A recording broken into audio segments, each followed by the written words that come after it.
Hello my dear friends, once again welcome to your own YouTube channel. तो एक बार फिर से स्वागत है आपका आपके अपने यूट्यूब चैनल में। तो आज के इस वीडियो में हम एक बहुत ही यूनिक सी डिसीज़ के बारे में जानने वाले हैं जिसका नाम है adult onset Still's disease, AOSD। ठीक है, तो देखिए मैं आपको बता देती हूँ ये क्या होता है। देखिए, आपने बड़ों में तो गठिया के बारे में सुना होगा, तो ये जो AOSD है ये क्या होता है कि बच्चों में भी, यानी कि बेसिकली 16 से 35 वर्ष के लोगों में भी गठिया में सूजन आ जाती है। तो इसको कहते हैं एडल्ट ऑनसेट स्टिल्स डिसीज़। ठीक है, मतलब बच्चों में ही, यानी कि जुवेनाइल्स में, और 16 से 35 वर्ष के 16, 17, 18 वर्ष के लोगों में भी क्या होता है, गठिया जैसे सिम्टम्स, गठिया हो जाता है और उस गांठों में, गठिया में स्वेलिंग हो जाती है, सूजन आ जाती है और इसके सिम्टम्स कुछ ज़्यादा ही होते हैं। लेकिन आम तौर पर लोग इसके सिम्टम्स को पहचान नहीं पाते हैं। स्टार्टिंग में ये डायग्नोज नहीं हो पाता है और ये समय के संग बहुत ही वर्स हो जाता है। तो आज की इस वीडियो में हम इसी डिसीज़ के बारे में जानेंगे। तो देखिए, जानकारी सब चीज़ों की होनी चाहिए, तो भ्रांति ये नहीं होनी चाहिए कि गठिया तो सिर्फ बुज़ुर्गों में होती है या फिर ये एडल्ट ऑनसेट स्टिल्स डिसीज़ जो है ये केवल बच्चों में होगी। ऐसा भी नहीं है, ये बड़ों में भी हो सकती है, लेकिन मोस्टली ये जो होती है 16 से 35 वर्ष के लोगों में होती है और लोग इसको समझ भी नहीं पाते हैं। तो चलिए वीडियो शुरू करते हैं। देखिए, तो इसको मैंने आपको क्या बताया कि चाइल्डहुड आर्थराइटिस, मतलब बचपन से ही गठिया है। ठीक है, और गठिया के संग संग क्या हो जाता है, गांठों में सूजन आ जाती है और सूजन के संग संग क्या होती है, फीवर हो जाती है। ठीक है, तो इसको मेडिकल लिटरेचर में सबसे पहले ये बीमारी 1971 में डिस्कवर हुई थी। ठीक है, मेडिकल लिटरेचर में ये जब रिपोर्ट की गई मेडिकल्स में तो 1971 में रिपोर्ट की गई थी। फिर देखिए, इसके साइंस एंड सिम्टम्स के बारे में बता देती हूँ मैं आपको। देखिए, गठिया इस वाले ये जो गांठों में सूजन होता है, ये क्या करता है ना कि जो जोड़ होते हैं, वो जॉइंट्स जो होते हैं, इनको पूरी तरह से डिस्ट्रक्ट कर देता है, ख़राब ही कर देता है, डिस्ट्रक्शन हो जाता है जॉइंट्स का। इतनी बुरी बीमारी है ये। ठीक है, तो देखिए मैं आपको बताती हूँ साइंस एंड सिम्टम्स। तो सबसे पहली बात तो फीवर, वो भी कितने ग्रेड का, 102 डिग्री फ़ारेनहाइट, 102.2 डिग्री फ़ारेनहाइट या फिर 39 डिग्री सेल्सियस से ज़्यादा का फीवर। और क्या होगा, स्किन रैशेस जो है वो बेसिकली कहाँ पे होंगे, आर्म्स में होंगे, बाजुओं में होंगे, पैर में होंगे और कहाँ पे होगा, चेहरे पे होगी। और मैं आपको बताती हूँ कि इस गठिया में जो बेसिकली जो रिस्ट के जॉइंट्स होती हैं ये ज़्यादा इफेक्टेड होती हैं। ठीक है, तो अब देखिए स्किन रैशेस, और ये स्किन रैशेस किस कलर की होती है, पिंक कलर की होती हैं। ठीक है, फिर उसके बाद मसल्स पेन होता है। मसल्स पेन को हम माइल्जिया कहते हैं, MYALGIA, माइल्जिया। और जॉइंट्स पेन होता है, जॉइंट्स पेन को आर्थराल्जिया भी कहते हैं।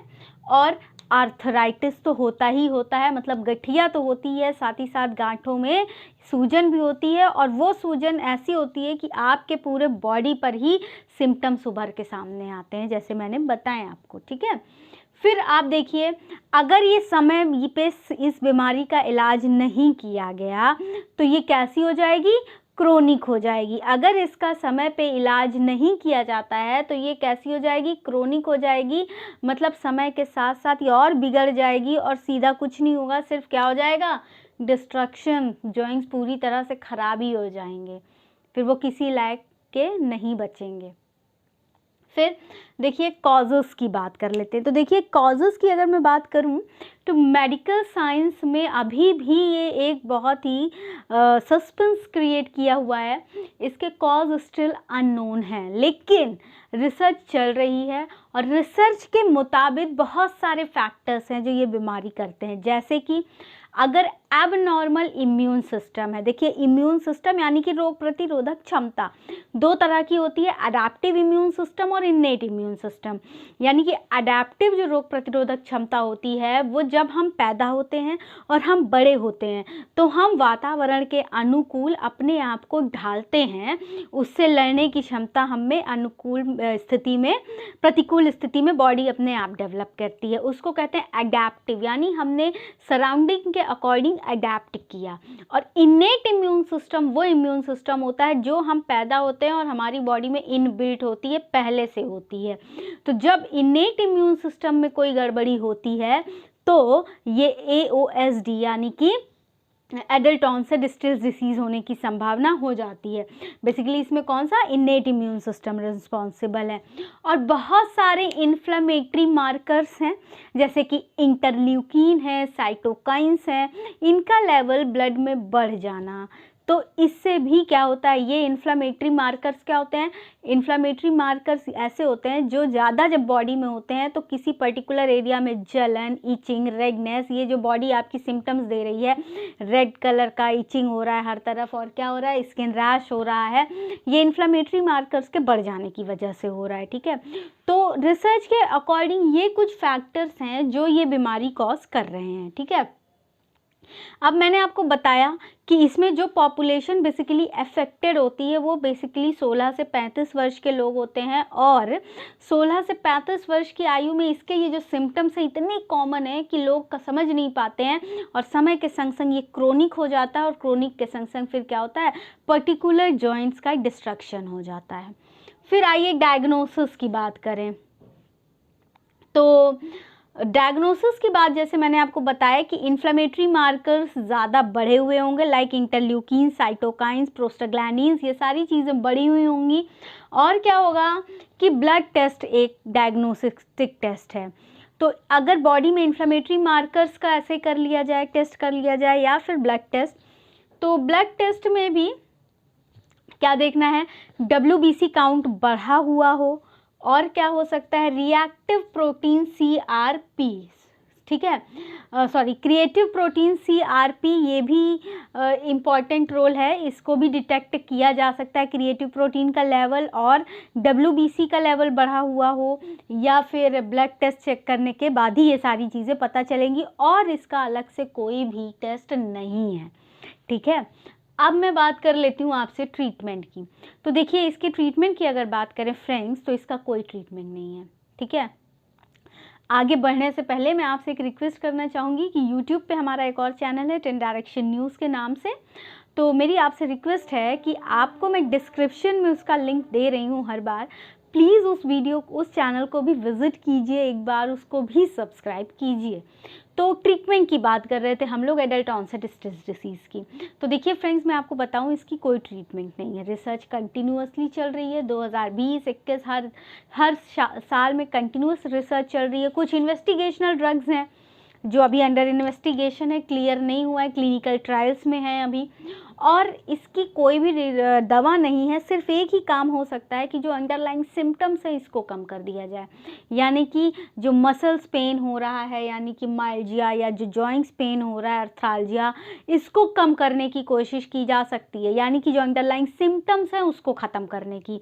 तो दर्द कम करने के लिए, तो दर्द कम करने के लिए आप सबसे पहले क्या लेते हैं, पेन किलर लेते हैं। तो यानी कि non steroidal anti inflammatory drugs, ibuprofen, naproxen, diclofenac, indomethacin और एसिटामिनोफेन, ये कुछ दवाइयाँ हैं जो दर्द कम करती हैं, पेन किलर्स हैं, इससे दर्द कम हो जाता है। और फिर कॉर्टिकोस्टेरॉइड्स हैं। ठीक है, तो कॉर्टिकोस्टेरॉइड्स जैसे ब्लड टेस्ट में निकला कि इन्फ्लेमेटरी मार्कर्स बढ़े हुए हैं, या फिर बहुत ज़्यादा इचिंग हो गई है, या फिर रेडनेस हो गया है, चेहरे पे बहुत ज़्यादा रैशेस हो रही हैं, तो ये सारी चीज़ें कैसे सही होंगी भाई? दर्द के लिए तो आपने दवा खा ली, पेन किलर, लेकिन बाकी चीज़ें, तो बाकी चीज़ों के लिए अपने पास है कॉर्टिकोस्टेरॉइड्स जो इन्फ्लेमेटरी मार्कर्स को कम करेंगे। कॉर्टिकोस्टेरॉइड्स फॉर सिस्टमिक सिम्टम्स के लिए लिए जाते हैं, जैसे कि जो भी ये रैशेज़ हैं, जो भी चीज़ें हैं, तो इनके लिए प्रेगनीसोन है। तो लेकिन मैं आपको बता दूं, प्रेगनीसोन जो है ये कॉर्टिकोस्टेरॉइड्स है, और किसी भी कॉर्टिकोस्टेरॉइड्स का लॉन्ग टर्म अगर यूज़ किया जाए तो वो साइड इफ़ेक्ट कॉज कर सकते हैं।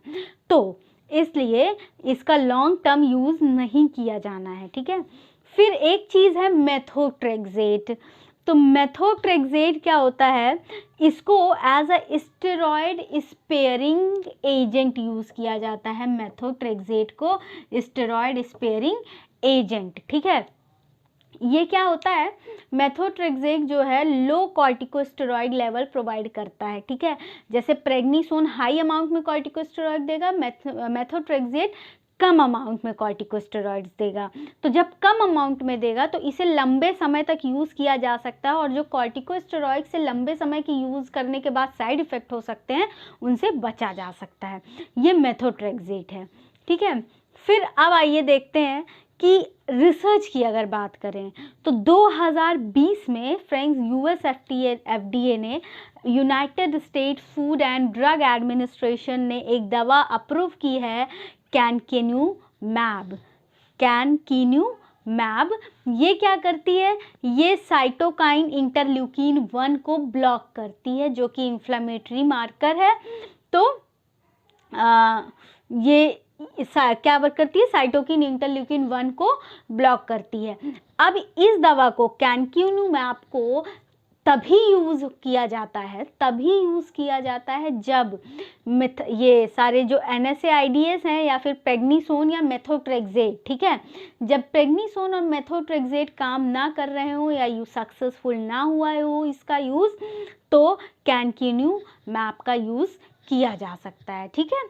इससे इन्फ्लेमेटरी मार्कर्स कम हो जाएंगे। आप देख ही रहे हैं साइटोकाइन इंटरल्यूकिन 1 के लेवल को ये कम कर दे रहा है, ठीक है, ब्लॉक कर देगा। फिर अब आ जाते हैं इन्वेस्टिगेशनल ड्रग में। अब आप पूछेंगे ये तो 2020 में एक अप्रूव्ड हुई ड्रग है, लेकिन क्लिनिकल ट्रायल्स में ऐसा नहीं है कि आगे चीज़ें नहीं बढ़ रही हैं।